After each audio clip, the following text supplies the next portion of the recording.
Hi, how is everyone doing on this beautiful Friday?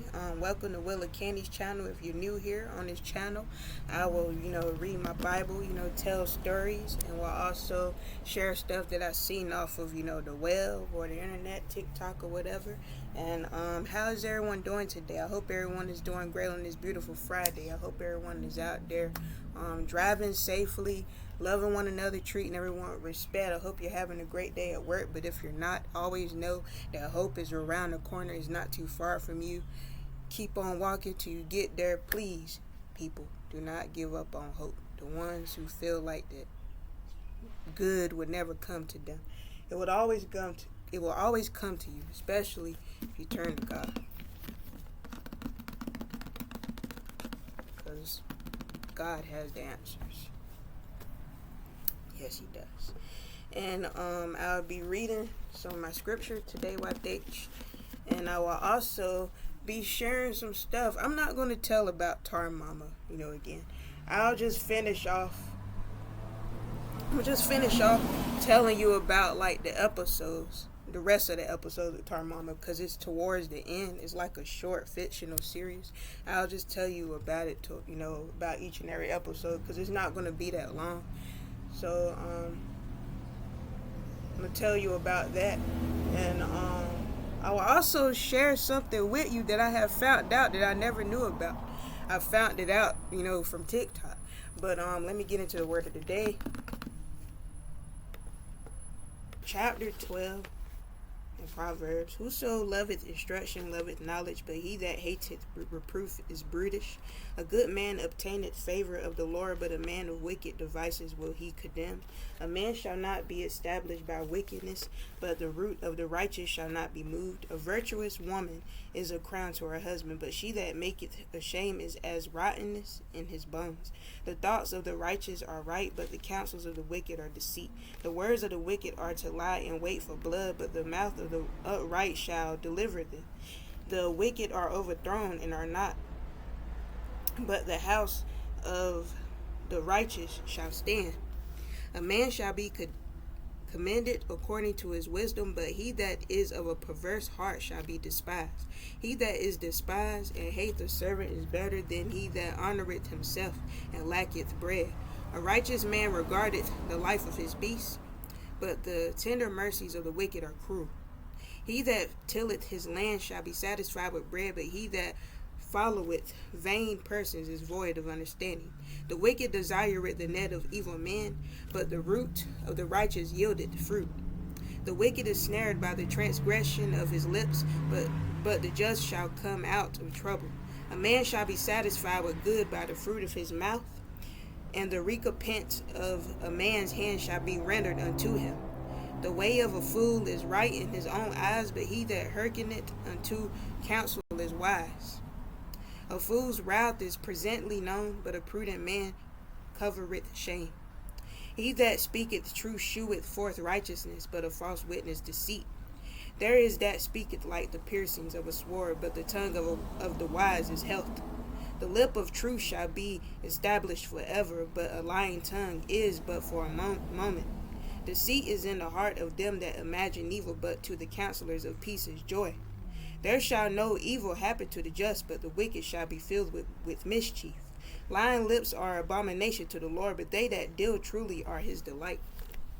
A prudent man concealeth knowledge, but the heart of fools proclaimeth foolishness. The hand of the diligent shall bear rule, but the slothful shall be under tribute.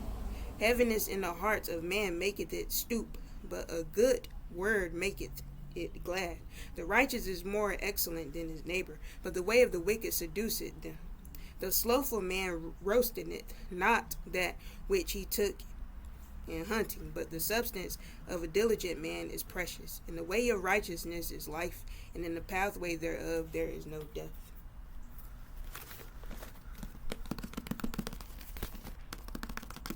Word of the day. The rest of the episodes of Tar Mama, basically, Sylvania is going to end up pregnant. Her and Alexis is going to have their first child. It's going to be a little girl. When she gets pregnant, Alexis and her is going to end up getting blessed with a car. like things, blessings gonna be coming their way. Not only was they becoming parents, they were going to get a car, but and the car that they had got, it came from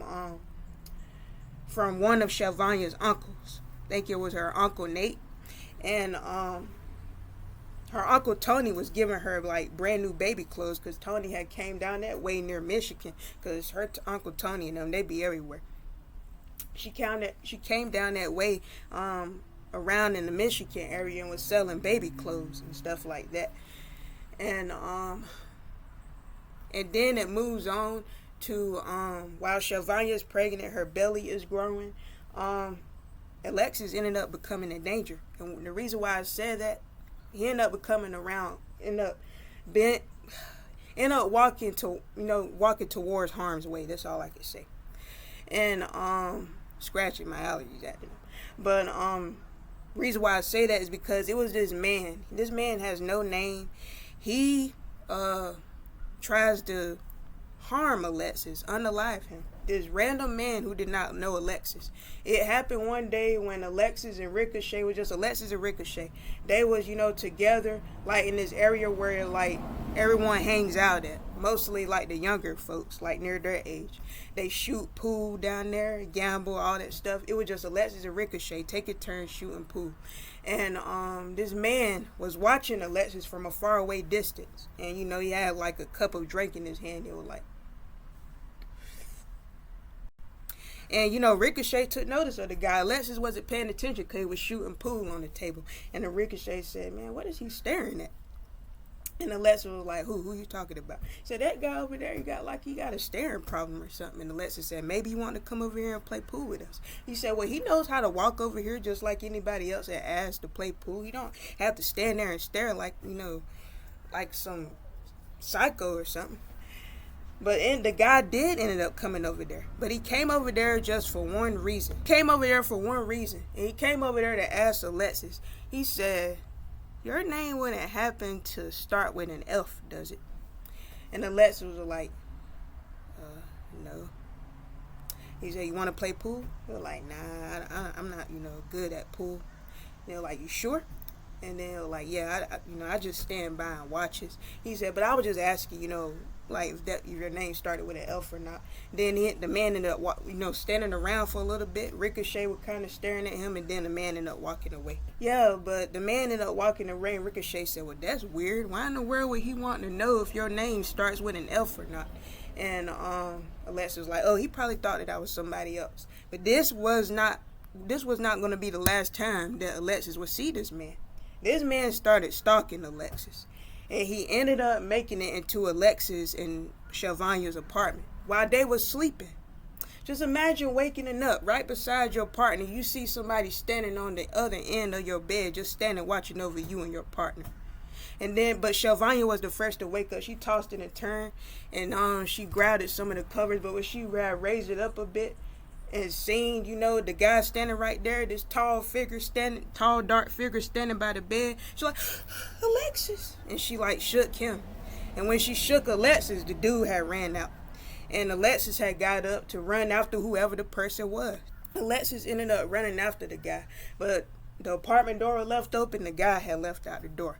Alexis didn't know who the heck it was, but Shelvanya described who he was, and when she described who he was, Alexis was like, he was thinking in his mind, like, that's the guy that came up, watching me and Ricochet play pool. But he didn't tell Shelvanya that right off the bat. So he made a plan in his mind that him and Shelvanya are going to have to separate temporarily. They're going to have to leave their apartment as if they don't live there no more. And Alexis was planning on staying with Yeti. Yeti was one of his friends, and he wanted Shelvanya to stay with one of her sisters. Shelvanya did not like this. She was like, "No, I do not want us to be separated. I'm sitting here pregnant with our child, and we got to separate, and I got to go live with my mama. I do not want to do that. I do not want to be away from you." And Alexis was like, "Listen," he held her face like, "Baby, you got to trust me on this, okay? This man was in our apartment. We have no choice but to get out of that apartment. How you don't know if he would try to come back with a gun? Well, with a pew-pew." And ended up coming back with a pew-pew, because when Alexis was over Yeti's house, Shelvanya was like around at her sister's house. She was really staying with her mother, but she was at her sister's house. And she was just thinking about Alexis. She was sitting where her sister was talking, and she was like, I'm finna go down there where Alexis is at and see him. And, I got to go see my husband. I just can't stand, staying away from him. And they was telling her, like, girl, you cannot walk out, this house pregnant like that. And Shelvania was like, watch me while I do it. She did not listen to her sister. She was like, I'm about to go see about my husband. And she walked it all the way down there to Yeti's house, pregnant, like just waddling and walking down there to see her husband. And Yeti was already on the porch, like, Shelvania, what you doing here? She was like, where's my husband? And they was like, Alexis, he's sleeping in the house. And then she said, well, wake him up and tell him that I'm out here so the two of us can talk. Like, she didn't care if the man was sleeping or what. And when Yeti walked in the room, he opened up the door and said, Alexis. And Alexis was knocked out. So he walked in there and shook him, and Alexis was like, huh? Like, kind of drowsy, like, what? What is it, man? And he was like, your wife is outside. He said, what you mean my wife is outside? She ain't got no business being around here. And he came outside. I said, Shelvania, what is you doing here? Did your sisters bring you here? She was like, no, I walked. And she was like, and how come you haven't been picking up the phone for me? And then they're like, well, I mean, I told you we got to stay separated. We got to stay separated. We are in a life and death situation, a dangerous situation. He said, we are in a dangerous situation, really. And Shelvania like, I do not care. I can't stand to be separated from you. I'm sitting back pregnant like this. So Alexis started holding on to her. He was like, well, I'm here right now. What would you like to talk about? And then she'll say, we can talk about anything. I just want to stay here and, spend some time with you. I can't stand to stay away from you. How about you come over my sister's house? And they were like, I do not want to stay, where a bunch of women is at. I want to kick it here, at Yeti's place. Like, so you want to be separated from me so you and the boys can do whatever while you away from me. And they were like, Shelvania, nothing wasn't going on. You don't have to worry about anything. I have been getting me some, catching some Z's. I've been sleeping a lot, so you don't have to worry about anything. I've been hitting the sack a lot because I've been working a lot. I has also been stalking Alexis at his job too. And this guy do not work at the same place as Alexis. Right when the two of them was standing in the yard together and Alexis was holding on to Shelvania that were giving each other a hug, guess who came up with a pew-pew? Out of nowhere. The man came up with a pew-pew, but he had like a leather black glove on. About similar to what, OJ was wearing or whatever. And it was very tragic. If you don't know who OJ is, you should already know him. But it was very tragic what happened with the OJ Simpson thing. And it's just a thing that you should already know if you look it up on Google. Just like I did about the Jonestown Massacre thing. Look it up on Google. It'll tell you about it. Even though Google don't be accurate sometimes, it's a thing called the internet. You can look it up. But my allergies. That's why I'm scratching my nose and stuff. Trying to do this video. But yeah. The man came up with a black leather glove in his hand holding a pew-pew. He aimed it right at Alexis, slowly. But it was like, I'm playing in my mind, like, just imagine it slow motion. Somebody aiming a gun. Alexis was like, and then he was trying to move Shelvania out of the way, but the man had already started firing shots. And it hit Shelvania in the back. Yes, it hit her in the back. She got hit by one of the bullets out of the pew-pew. And was Shelvania okay after that? She was of course rushed to the hospital. I mean, she's pregnant. Shelvania was fine. They had to remove the bullets immediately, but she was like in a coma for a little while. And Alexis was just right by her bedside, had his head down, had tears running out of his eyes. He did not want to lose his wife. And this man wasn't caught. The man that had did the shooting, that was trying to trying to unalive Alexis, but ended up shooting, attempting unaliving Alexis' wife. This man got away with it. Like, they don't know who this man was. He got away. And this man has also been stalking Ricochet too, because Ricochet was on another date as usual. He always going on dates. He was on another date, and he had like this date, him and his date was sitting on the couch, and say like the couch and the window behind the couch, a window behind the couch where the curtains is open and the blinds is open and anybody could peep in through. That man was standing on the outside of Ricochet's house because he seen Ricochet and Alexis together, right? And right when Ricochet say he had to go to the kitchen, to get the wine bottle. Like, you just wait here, my love. I'm about to go in the kitchen and get the wine bottle. She's like, okay, don't have me waiting for too long. And he's like, oh, I won't. And he walked in the kitchen, got the cold bottle of wine, came back into the living room so him and her could have a toast and kiss or whatever. When he sat down, as soon as he sat down and popped that wine bottle open, that man aimed that pew-pew at the window and popped it out some shots and shot out the windows of Ricochet. Ricochet, that's what really had made Alexis started moving too. Like wanting, thinking about moving, because Ricochet said, man, somebody shot out my windows and stuff like that. I gotta get it fixed. I believe it was the guy, that was at the pool place. And Alexis was like, maybe you're right. It probably was the guy, at the pool place.